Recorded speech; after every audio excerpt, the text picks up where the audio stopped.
Presented by J3 Music World.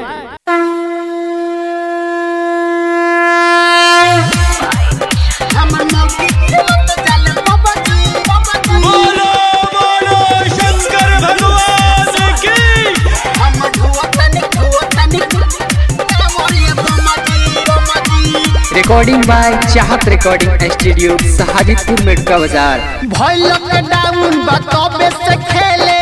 सावन सुमारी न मोने रखेले भइल लॉकडाउन बतबे से खेले सावन सुमारी न मोने रखेले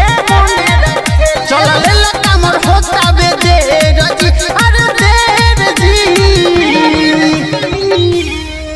हमर मौगी खेलत जाले बाबा जी हमर ढोता निका मोरिए बम जी हमर मौगी खेलत जाले बाबा जी हमर ढोता निका मोरिए बम जी ए प्रेम से बोली बाबा बासुकीनाथ की। हमर मौगी खेलत जाले बाबा जी हमर ढोता निका मोरिए बम जी लेके मोबाइल तो खेलतिया खेला कामर ढोवत ढोवत कान्हे पड़ गइल बा ठेला सुनो ना हो लेके मोबाइल तो खेलतिया खेला कामर ढोवत ढोवत कान्हे पड़ गइल बा ठेला चल चल पाऊ बड़ी दुखाला का कहीं बम कुछ कहलो न जाला अब रउए कुछ करिए रब जी अरे रब जी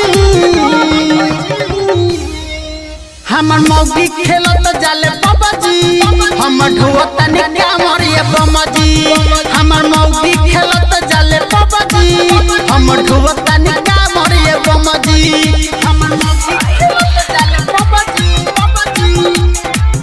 हमर ढोता निका मोरिए बम जी